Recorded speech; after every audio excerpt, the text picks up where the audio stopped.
આજે મહીસાગર જિલ્લાના લુણાવાડામાં મહીસાગરના જિલ્લા કલેક્ટર IAS નેહા કુમારીના વિરુદ્ધ વડગામના કોંગ્રેસના ધારાસભ્ય જિગ્નેશ મેવાણી તેમજ જે રીતે આદિવાસી સમાજ અને દલિત સમાજના લોકોએ મોરચો માંડ્યો છે અને આજે ડૉક્ટર બાબા સાહેબ આંબેડકરના પુણ્યતિથિ નિમિત્તે કોલ આપવામાં આવ્યો હતો અને એક રેલીનું પણ આયોજન કરવામાં આવ્યું હતું. જોકે આ રેલીને પ્રશાસન દ્વારા મંજૂરી આપવામાં આવી નહોતી અને સભાઓ કરવામાં આવી હતી. આ સભામાં ડેડિયાપાડાના આમ આદમી પાર્ટીના ધારાસભ્ય ચૈતર વસાવા પણ ઉપસ્થિત રહ્યા હતા અને તેમણે ફરી એકવાર સરકાર ઉપર પ્રહાર કર્યા છે. અને જેવી રીતે IAS નેહા કુમારી દ્વારા દલિત સમાજ અને આદિવાસી સમાજને લઈને જે શબ્દોનો પ્રયોગ કર્યો છે તેને લઈને તેમણે નારાજગી પણ દર્શાવી છે. એટલું જ નહીં, સાથે જ આ દિવસોમાં આદિવાસી સમાજ અને દલિત સમાજના લોકો 6 ડિસેમ્બરે જે અલ્ટિમેટમ આપ્યું હતું ને તેઓ રજૂઆત કરવા માટે આવવાના હતા, તે દિવસે જ IAS નેહા કુમારી છે તે એક કાર્યક્રમમાં જતા રહ્યા હોવાથી તેમની નારાજગી વધુ સ્પષ્ટ જોવા મળી છે. ને આને જ લઈને આ કાર્યક્રમના જે સંયોજક છે તે મહીસાગરના ધારાસભ્ય અને હાલના ગુજરાતના શિક્ષણ મંત્રી કુબેર ડિંડોર દ્વારા આ કાર્યક્રમ રાખવામાં આવ્યો હતો ને જેમાં IAS નેહા કુમારીની ઉપસ્થિતિના કારણે ચૈતર વસાવાએ IAS નેહા કુમારી સામે તો ગંભીર આરોપ કર્યા છે, પ્રહાર કર્યા છે. સાથે જ શિક્ષણ મંત્રી કુબેર ડિંડોરને પણ આણે હાથ લેતા તેમણે શું વાત કહી છે તે સાંભળી લો. આજે સ્વાભિમાન સંમેલનમાં મંચસ્થ ઉપસ્થિત તમામ આદરણીય નેતાગણ, પોલીસ પ્રશાસનની તાનાશાહી સામે પણ આજુબાજુ વિસ્તારોમાંથી મોટી સંખ્યામાં અહીં ઉપસ્થિત થયેલા તમામ ક્રાંતિકારીઓને સલામ કરું છું, સેવા જોહાર કરું છું. અહીંયા આવીને ખબર પડી કે પોલીસ પ્રશાસન અહીંથી સાઉન્ડ પણ ચોરી ગયું છે. ત્યારે પ્રશાસનને પણ કહેવા માંગીએ છીએ, તમે માયક અને સાઉન્ડ ચોરી જશો તો પણ અમારા આદિવાસી, દલિત, OBC માઇનોરિટીનો અવાજ તમે દબાવી નથી શકવાના. આ અવાજ સંવિધાનનો છે, આ અવાજ બાબા સાહેબનો છે, એને ક્યારે તમે દબાવી નથી શકવાના. સાથીઓ, આપણે સંવિધાનમાં માનનારા લોકો છે, આજે પણ આપણે સંવાદમાં માનનારા લોકો છે, પણ આ સરકારોને આ પ્રશાસનોને આ મંચ પરથી કહેવા માંગીએ છીએ, જે દિવસે આ બાબા સાહેબને માનનારો સમાજ સંવિધાન અને સંવાદ સાઈડ પર મૂકશે, દિવસે આ વિસ્તારોમાં આરપારની લડાઈઓ થવાની છે.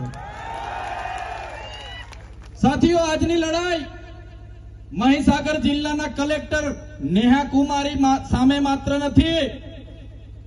આજની લડાઈ એવી વિચારધારા ધરાવતા, એવી માનસિકતા ધરાવતા ગુજરાત અને દેશના અધિકારીઓ સામે છે, સિસ્ટમ સામે છે. સાથે સાથે આવા અધિકારીઓને જે લોકો બચાવે છે એ ભાજપ સરકાર સામેની આ લડાઈ છે ને આવનારા દિવસોમાં સરકારને પણ કહીએ છીએ, આવી માનસિકતા ધરાવતા અધિકારીઓને બચાવવાનું કામ જો આ ભાજપની સરકાર કરશે, આદિવાસી વિસ્તારોમાં સરકારી એક પણ કાર્યક્રમ અમે નહીં થવા દઈએ. લડત તમારી ચાલુ થશે, ચાલુ રહેશે. ત્યારે આ વિસ્તારના ભાજપના મંત્રી, તમારા ના મારા મંત્રી નહીં, પણ ભાજપના મંત્રી એ કલેક્ટર બેનને બચાવવા માટે હવાતિયા મારે છે, હવાતિયા મારે છે. ભાઈ, અહીંયા મોટા મોટા તાઇફાઓ કરે છે આદિજાતિ મંત્રી કુબેર ડિંડોરે, પણ સાંભળી લે, અમારા બાળકોને શિષ્યવૃત્તિ આપવા માટે બજેટ નથી એ ભાઈ પર, અને આવા તાઇફાઓ કરવામાં કરોડો રૂપિયાનો ધુમાડો કરે છે આદિજાતિ બજેટને, એને પણ ઓળખી લેવું પડશે. કબીરભાઈ ડિંડોરને કહીએ છે, નેહા કુમારીને તો અમે છોડવાના નથી.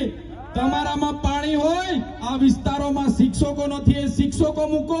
તમારામાં પાણી હોય, તમારી સરકારમાં પાણી હોય, શાળા બનાવો. આ વિસ્તારમાં સિંચાઈના પાણી નથી, એ કરો. અને એ પણ નહીં કરશો તો તમારા જેવા મંત્રીઓને પણ આ વિસ્તારોમાં અમે ઘૂસવાની દે બહિષ્કાર કરીશું. ત્યારે આ માનસિકતાઓ સામે આજે એક થનારો આદિવાસી, દલિત, OBC માઇનોરિટી, દલિત, વંચિત, ગરીબ, આ સમાજનો અવાજ કોઈ નહીં બચાવી શકે. પોલીસ વિભાગના અધિકારીઓને પણ આજના જાહેર મંચ પરથી કહીએ છે, અમારા જેવા ચૂંટાયેલા પ્રતિનિધિ હોય, PI, PSI, SP હોય કે કલેક્ટર હોય, આપણો પગાર પ્રજાના ટેક્સમાં આવે છે. આપણે બધા આ પ્રજાના સેવક છે અને આપણે સેવા કરવા માટે આવ્યા છીએ. ત્યારે આ બધા ધારાસભ્ય, આ બધા મંચસ્થ નેતાગણ માત્ર નેહા કુમારી સામે નથી લડવા માટે આવ્યા, આ સિસ્ટમ સામે લડવાનો સમય આવી ગયો છે મિત્રો. સંવિધાન બચાવવાનો સમય આવી ગયો છે.